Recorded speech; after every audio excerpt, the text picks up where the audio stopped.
오늘 읽은 창세기 4장 말씀은 굉장히 유명한 가인과 아벨의 이야기가 등장하게 됩니다. 창세기 4장에서 가장 중요한 것은 아담과 하와가 죄를 지은 다음에 태어난 인류의 모습이 어떻게 바뀌어졌는지를 그리고 있기 때문입니다. 가인과 아벨은 죄가 유전된 사람의 삶의 모습을 우리에게 보여주고 있습니다. 가인에게는 죄인으로 태어나 죄에 이끌려가는 인간의 대표성이, 아벨 역시 하나님이 받으시는 예배를 드렸지만 결국은 죽을 수밖에 없는 인류의 운명을 말해주고 있는 것이죠. 그러나 아담과 하와가 타락했음에도 불구하고 하나님께서는 생육하고 번성하라라는 인간을 향한 축복을 거두어 가지 않으셨다라는 사실 또한 매우 중요하다라고 할 수 있습니다. 덕분에 하와는 내가 여호와로 말미암아 등남하였다라고 창세기 1장에서 고백할 수 있었습니다. 아담과 하와는 생명이 주님께 있음을 분명히 알고 있었던 것이죠. 그러나 하나님의 은혜로 태어난 가인은 인간의 죄 또한 안고 태어났다라는 것이죠. 타락한 이후에 태어난 세대들에게 죄가 유전되면서 대를 이을수록 죄는 점점 더 깊어졌고 그 결과는 참담했다라는 것이죠. 우리가 잘 알고 있는 것처럼 이후에 노아의 시대, 죄악이 관영함으로 말미암아 하나님이 심판하실 수밖에 없는 죄의 관영의 시대로 결국은 죄의 결과를 맞이하게 된다라는 것이죠. 여러분, 무엇이 예배일까요? 가인에 이어 아벨이 태어나게 됩니다. 아벨이라는 이름의 뜻이 참 기가 막히죠. 아벨이라는 이름의 뜻은 공허하다, 허무하다라는 뜻을 가지고 있습니다. 형 가인은 하나님으로 말미암아 얻은 아들답게 어둠이라는 뜻의 가인으로 불렸는데 그의 동생으로 태어난 아벨은 공허하고 허무하다라고 이름을 지었다라는 것이죠. 오늘날은 그런 이름을 짓는 경우는 잘 없을 것입니다. 근데 저희 어머니나 할머니 이런 세대들을 보면 어떻게 이런 부모로서 어떻게 이런 이름을 지었을까 하는 이름들이 있을 때도 있죠. 그래서 이제 시간이 지나고 또 세대가 바뀌면서 도저히 이 이름으로는 살기 힘들다 해서 개명을 하는 경우들도 굉장히 많이 있습니다. 제 주변에도 가족 중에 한 2분 정도 계십니다. 그런데 자녀 이름을 공허하다, 허무하다라고 지었다라고 여러분 생각해 봅시다. 그런데 아벨은 이 땅을 살아가고 있는 사람들의 모습을 대표하죠. 하나님을 떠나서 죄의 길에 들어선 인간이 진정한 만족을 누리고 싶다면 이 땅에서 천국만을 소망하면서 살아야 한다라는 것입니다. 죽어서 천국에 가야 진정한 만족이 있기 때문이라는 것이죠. 그래서 슬픈 이야기지만 이 땅에서의 삶은 공허할 수밖에 없다라는 것이 성경이 우리에게 가르쳐주는 진리라는 것이죠. 아니야, 이 땅의 삶은 행복해 라고 한다면 그것은 성경과 반대되는 진리라는 것입니다. 이 땅에서도 행복을 찾을 수 있어, 이 땅에서도 만족함을 누릴 수 있어 라고 하는 거짓 속삭임에 우리는 깨어 있어야 한다는 것입니다. 가인은 하나님에게 순종하지 않은 자였습니다. 죄를 안고 태어난 세대, 죄로 물든 인류를 대표하는 것이죠. 그에 반해 아벨은 하나님 앞에서 의롭게 살고자 노력한 사람이었습니다. 아벨은 가인과 다른 인류를 대표하죠. 아담과 하와에게서 전혀 다른 두 부류의 인류가 갈라져 나오기 시작한 것입니다. 그러니까 한 배에서 태어났지만 너무나도 다른 두 인류가 태어났다라는 것이죠. 아벨은 양치는 자로, 가인은 농사를 짓는 자로 자라서 세월이 지난 후에 각자의 생업을 가지고 이제 예배를 준비하게 됩니다. 우리가 너무나도 잘 아는 말씀이죠. 가인은 땅의 소산을 제물 삼아서 여호와께 드렸습니다. 그리고 아벨은 자기의 양의 첫 새끼와 그 이름을 하나님 앞에 드렸죠. 우리 창세기 4장 3절과 5절 말씀을 함께 보겠습니다. 세월이 지난 후에 가인은 땅의 소산으로 제물을 삼아 여호와께 드렸고 아벨은 자기도 양의 첫 새끼와 그 기름으로 드렸더니 여호와께서 아벨과 그의 제물은 받으셨으나 가인과 그의 제물은 받지 아니하신지라. 가인이 몹시 분하여 안색이 변하니. 아멘. 예배를 준비했는데 문제가 생긴 것이죠. 하나님께서 아벨의 예배는 받고 가인의 예배는 받지 않으신 것입니다. 가인이 분노해서 이의를 제기하죠. 왜 아벨의 것은 받으면서 내 것은 받지 않으시냐고. 우리는 이것을 통해서 우리가 예배를 드리지만 다 드리는 것이 아니다라는 사실들을 깨닫게 됩니다. 여러분 7번 넘게 결혼해 본 사람이 있다라고 합니다. 어떤 생각이 드십니까? 7번 결혼했다고 한다라면 놀라우십니까? 아니면 부러우십니까? 사실 놀라울 것도 부러울 것도 없죠. 왜냐하면 그의 직업이 배우이기 때문에. 드라마에서 결혼식 장면을 여러 번 찍어봤을 뿐이라는 말이죠. 그런 그를 이 여자 저 여자 돌아가면서 결혼을 했기 때문에 문란하다라고 욕할 수 있겠습니까? 또 웨딩드레스를 입고 결혼식에 참여했다라고 해서 그 여인을 향해서 결혼했다라고 할 수 있겠습니까? 아니죠. 그러니까 인생을 함께 해야만 진짜 결혼인 것입니다. 여러분 예배는 의식으로서의 예배와 진정으로 드리는 두 가지의 예배가 있다라는 것이죠.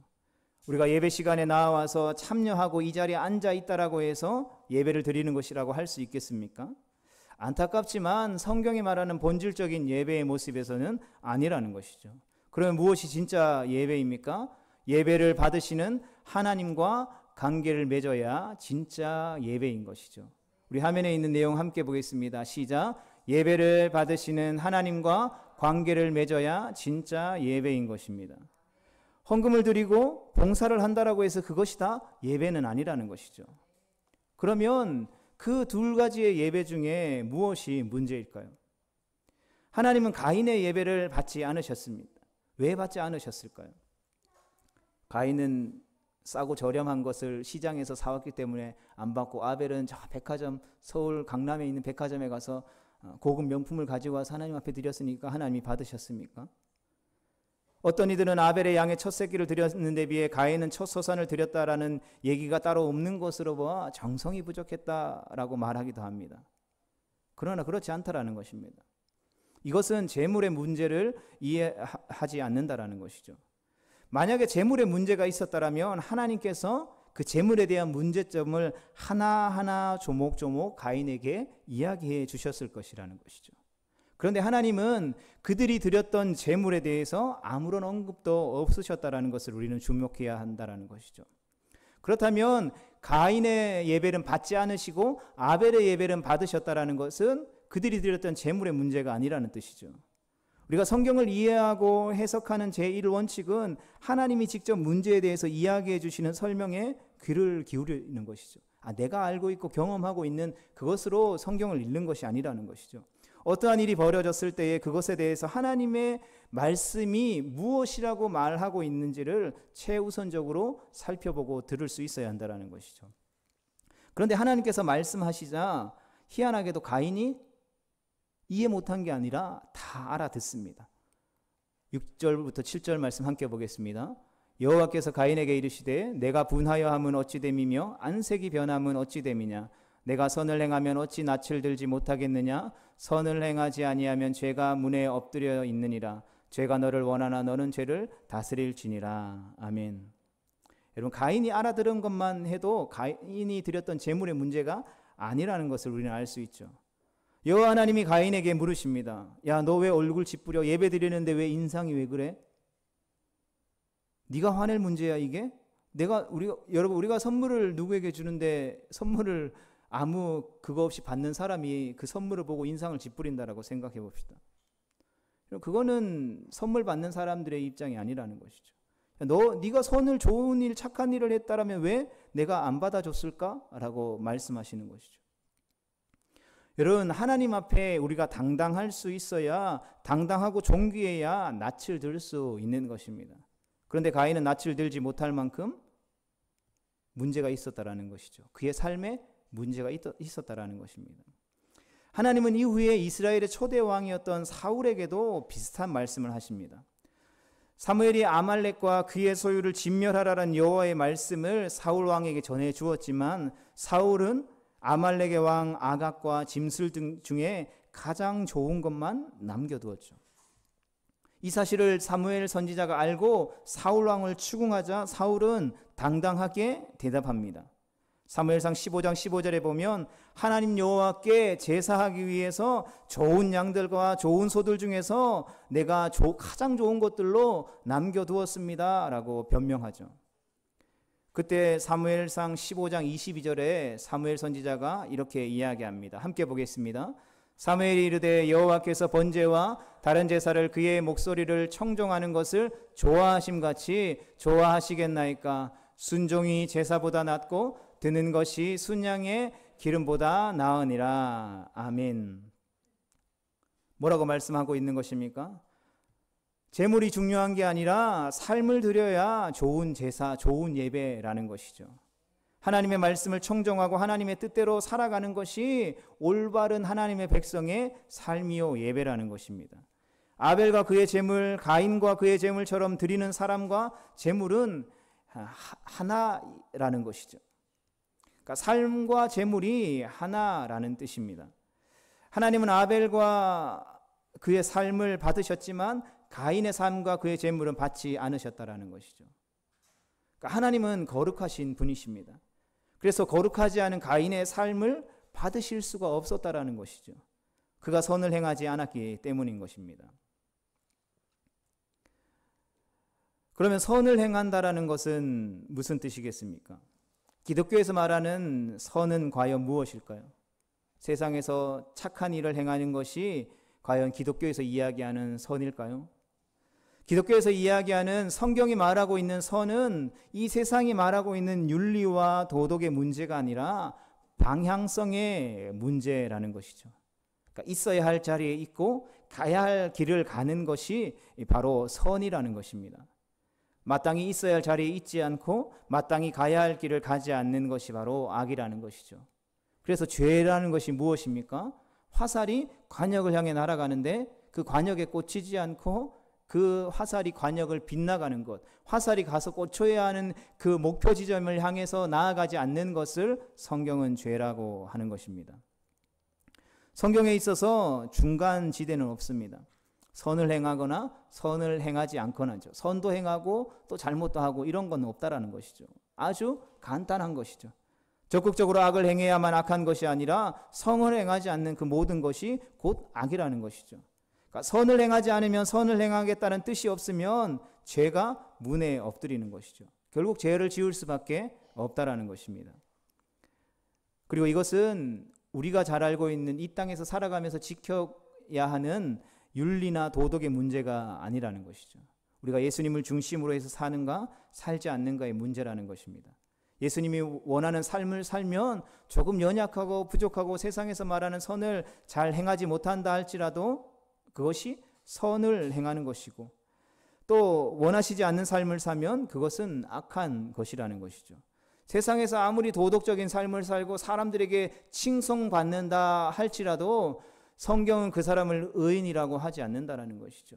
아무리 보잘것없고 연약하고 죄인이라 할지라도 그가 그 마음의 중심에 예수 그리스도를 영접하고 예수 그리스도의 말씀대로 살려고 노력한다라면 성경은 그를 의인이라고 칭하는 것입니다. 인간의 원리가 삶의 중심을 지배하는 것을 우리는 인본주의라고 합니다. 민수기 13장에 보면 우리가 잘 알고 있는 12정탐꾼의 이야기가 나오죠. 우리가 잘 아는 대로 12명 중에 10명은 다른 보고를, 또 나머지 2명은 다른 보고를 하게 됩니다. 같은 것을 보고 돌아왔음에도 불구하고 같은 것을 경험했음에도 불구하고 다른 보고가 보고된 이유는 바로 중심의 원리가 달랐기 때문이라는 것이죠. 그러니까 똑같은 것을 보았지만 인간 중심으로 해석하느냐 아니면 하나님 중심으로 해석하느냐에 따라 달라진다는 것이죠.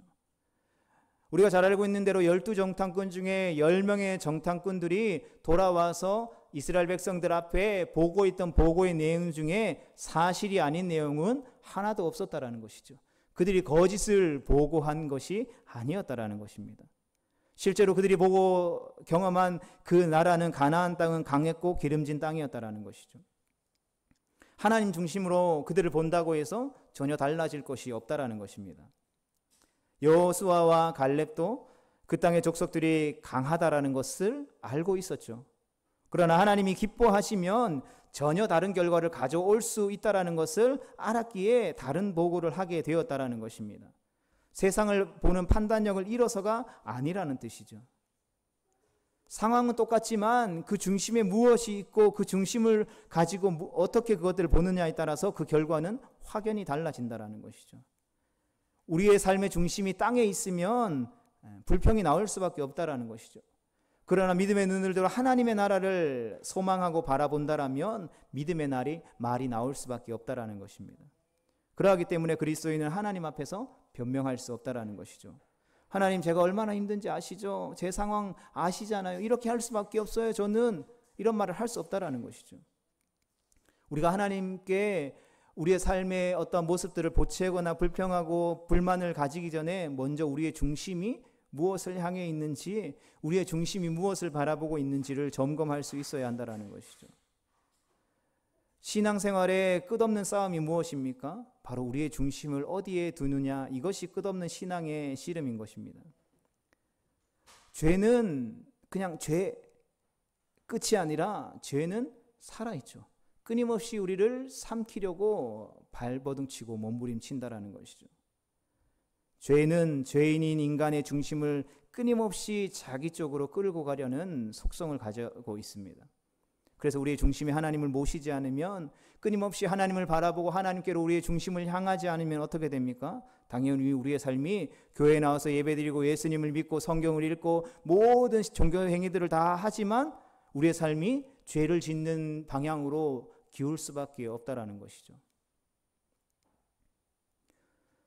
성도 여러분, 가인은 자기 중심으로 살았습니다. 죄가 하나님을 거스르고 제멋대로 살아가도록 부추겼는데 죄를 다스리지 못하고 죄에 휘둘려 살았고, 이것이 바로 성경이 말하는 가인의 삶이라는 것이죠. 그리고 그래놓고 하나님 앞에 제사를 드리면, 하나님 앞에 예배하면 뭐합니까?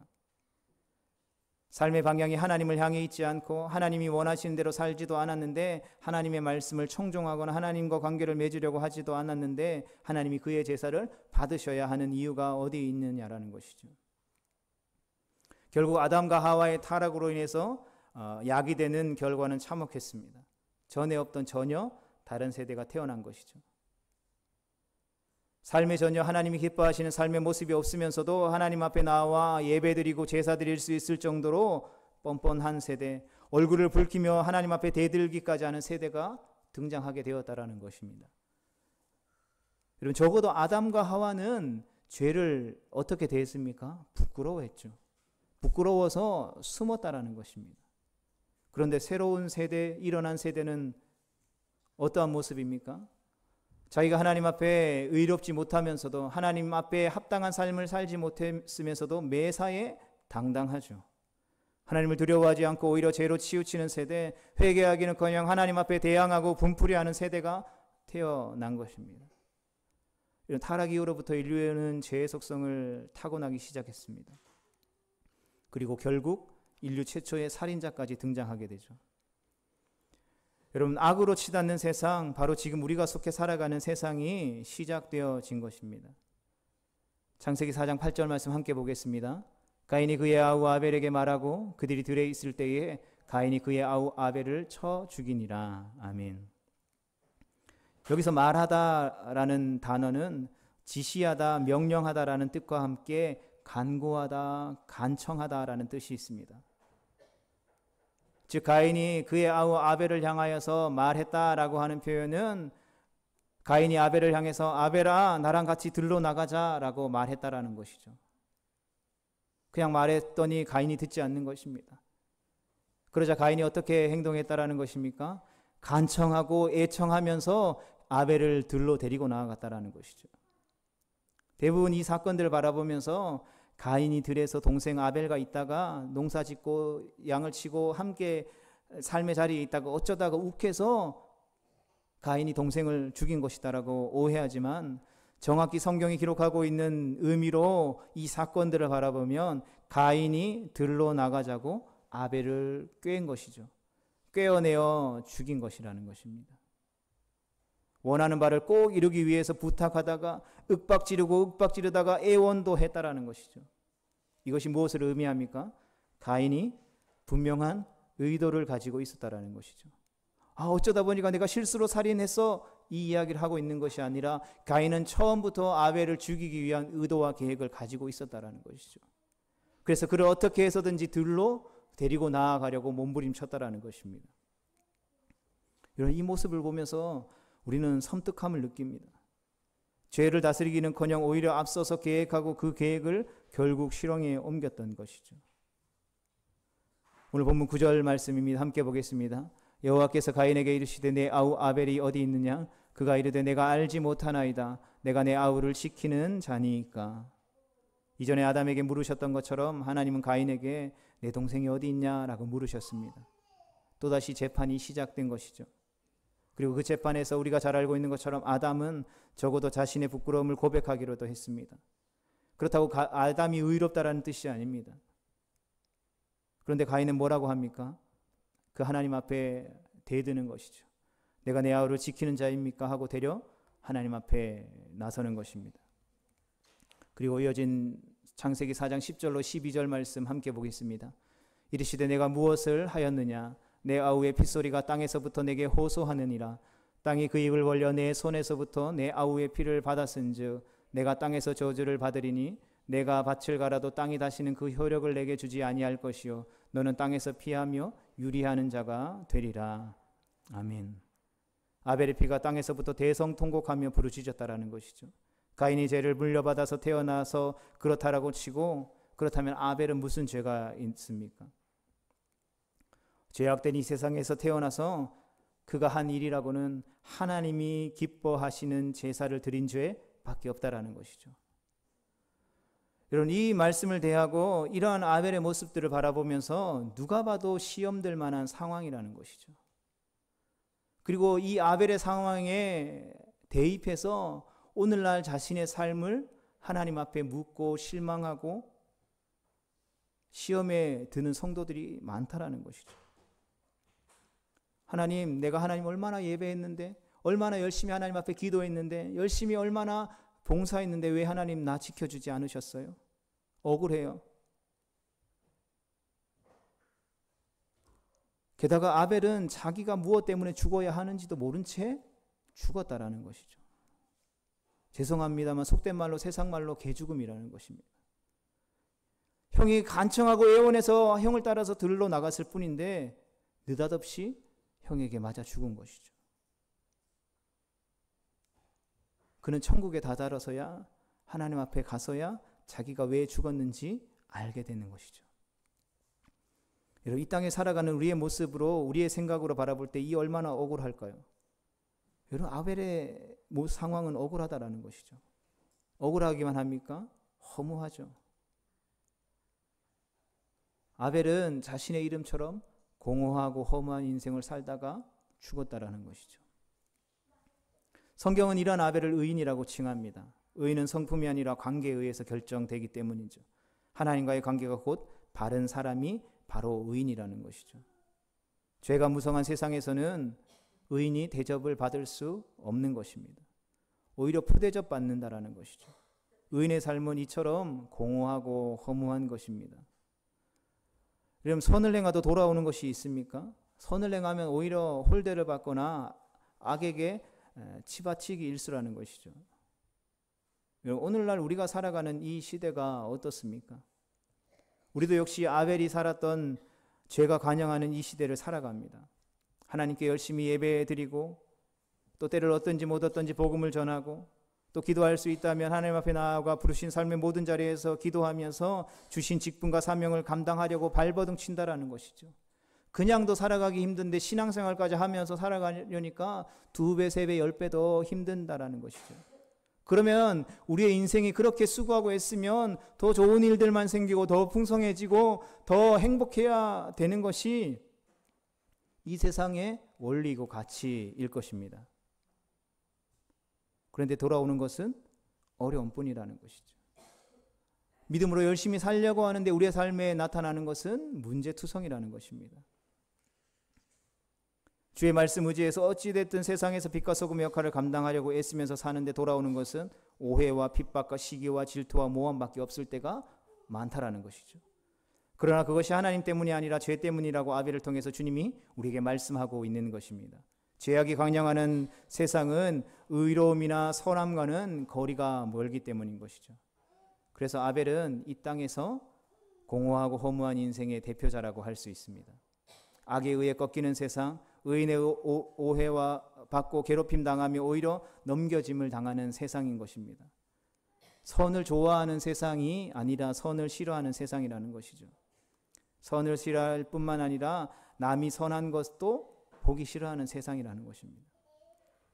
여러분, 그렇다면 오늘 예배하는 우리가 드리는 이 예배는 선한 것입니까? 선이 아닙니까? 우리가 때를 어떤지 못 어떤지 부르신 삶의 모든 자리 가운데 예수 그리스도를 증거하며 선포하며 복음을 전하는 것은 죄입니까? 죄가 아닙니까? 때로는 우리가 올바른 믿음대로 말씀대로 의롭게 살아도 열매 없는 삶을 살 수 있는 것입니다. 왜냐하면 이 땅에서의 삶은 공허하고 허무한 것이기 때문인 것이죠. 여러분, 아무리 세상에서 돈을 많이 벌어도 유명 스타가 된다 할지라도 마찬가지라는 것이죠. 요즘 뉴스를 보면 이러한 일들을 우리가 발견하지 않습니까? 잠시 기쁠 수는 있겠지만 본질적으로는 만족이 없다라는 것을 우리는 발견하게 되는 것이죠. 그렇게 해서 만족이 있다면 당연히 그 길을 우리가 추구해야 되겠죠. 제가 가장 먼저 앞장서서 구해올 것입니다. 그러나 세상 사람들도 모두가 다 아는 사실이죠. 그것을 추구해봐야 결국 만족함이 있을 수 없다라는 것을. 그러나 비록 아벨이 의를 행하는 의인이라 할지라도 죽음만은 피할 수 없다라는 것입니다. 그도 가인과 같은 타락 이후의 세대이기 때문인 것이죠. 죄의 결과는 죽음이라는 것입니다. 아벨의 죽음은 의인이나 악인이나 결국에는 죽음을 피할 수 없으며 허무한 인생을 살 수밖에 없다라는 것을 나타내 주는 것이죠. 주님이 다시 오심으로 말미암아 이 피조 세계가 온전히 회복되어지기 전까지는 그렇게 될 것이다라는 것입니다. 사랑하는 성도 여러분, 그러나 아벨의 삶이 이 땅에서는 허무하고 공허했을지 몰라도 하나님 앞에서는, 하나님의 나라에서는 공허하거나 허무하지 않았다라는 것이죠. 왜 그렇습니까? 그의 피가 울부짖는 소리를 하나님이 들으셨다라는 것이죠. 땅에서 공허하고 허무하게 살다가 죽었을지 모르지만 천국에서는 첫 번째 의인으로 해같이 영원토록 빛나고 있다라는 것입니다. 사랑하는 성도 여러분, 이것이 그리스도인의 영광이라는 것이죠. 예수님께서 치유하셔서 자녀된 백성들에게, 우리에게 주시기를 원하시는 영광이 바로 이것이라는 것입니다. 그 영광은 하나님이 갚아주시는 것이죠. 그것도 넉넉히 갚아주시는 것입니다. 그 누구보다 가장 사랑하는 주님 품에 가까이 나아가는 일인 것이죠. 주님께서 아벨의 핏소리를 들으셨듯이, 이스라엘의 울부짖음을 들으셨듯이 바로 오늘 이 땅을 살아가는 공허하고 허무하는 인생의 대표자로 여겨지는 우리의 신음소리를, 우리의 작은 신음을 들으시고 반드시 갚아주시는 것입니다. 말씀을 정리하면서 사랑하는 성도 여러분, 하나님과 함께 했던 그 에덴 동산에서 쫓겨난 인간, 그 에덴 밖에서 살아가는 죄를 가지고 태어난 죄인된 인간인 우리에게 주님은 오늘도 여전히 찾아와서 물으십니다. 사랑하는 아들아, 사랑하는 내 딸아, 내가 에덴 밖에서 찾는 것은 무엇이냐? 사랑하는 여러분, 예배하는 오늘 우리가 찾고 구하는 것은 무엇입니까? 죄로 가득한 이 세상에서 우리가 찾고 구하고 의지하고 바라보는 것은 무엇입니까? 이 땅에서의 성공입니까? 명예입니까? 권력입니까? 세상에서 말하는 선을 행함입니까? 전쟁과 다툼과 시기와 질투가 없는 평안함입니까? 아니면 육신의 쾌락이나 기쁨입니까? 그러한 것들을 찾고 구하고 갈망하는 우리의 모습들이 있다면 오늘 말씀을 통해서 우리에게 주님께서 경고하십니다. 에덴 밖에서 세상의 것을 찾아봐야 결국 죽음과 허무함과 공허함 뿐이라는 것이죠. 이 사실을 기억하라고 말씀하시는 이 주님의 음성에 귀 기울일 수 있는 우리 모두가 될 수 있기를 주님의 이름으로 축복합니다. 그리고 반드시 기억할 수 있기를 축복합니다. 그러하게 우리 주님을 구하고 우리 주님을 바랄 때에 공허하고 허무하지만 그 인생 가운데 소망이 있다라는 것이죠. 바라기는 오늘 예배하는 이 시간 우리의 삶의 중심의 가치를 다시 한 번 더 점검하고 돌이켜 회복할 수 있기를 주님의 이름으로 축복합니다. 사랑하는 성도 여러분, 우리의 예배를 회복합시다. 현실적인 것이 아니라 본질적인 하나님과의 관계를 회복할 수 있기를 축복합니다. 우리가 이것을 회복할 때에 주님께서 다시 오셔서 완성하시고 회복시키실 그 영원한 천국에서 의인으로 해같이 빛나게 될 것입니다. 주님이 우리 가운데 씌워주시는 찬란한 면류관이 우리 가운데에 예비되어질 것입니다. 그럼에도 불구하고 우리가 살아가는 삶의 자리에서 문제가 많죠. 많아도 너무 많습니다. 뭐 문제만 있겠습니까? 억울한 일도 많죠. 답답한 일은 또 얼마나 많이 있겠습니까? 뭐 저도 억울하고 답답한 일을 말해보라면 뭐 누구에게 뒤지지 않을 만큼 많은 것 같습니다. 그럼에도 불구하고 우리가 다시 한 번 더 이 예배를 통해서 기억해야 되는 것이죠. 주님이 우리를 기억하신다. 주님이 우리의 작은 신음을 들으시고 응답하신다. 그리고 주님께서 반드시 갚아주신다라는 것이죠. 그냥 갚아주시는 것이 또 아니고 넉넉하게 갚으시고 회복해 주신다라는 것입니다. 바라기는 이 하나님을 신뢰함으로 다시 한 번 더 우리의 삶과 우리의 예배가 하나 된 분리할 수 없는 그 삶의 예배로 이 마지막 시대 주님이 찾으시는 한 예배자 되어서 주님이 기뻐 받으시는 예배를 드리고 그 예배를 통해서 하나님의 나라를 확장해 가며 주님께 영광 올려드릴 수 있는 공허하지만 허무하지만 영원한 하나님의 나라에서 해같이 빛나는 인생 되어질 수 있기를 주님의 이름으로 축복합니다.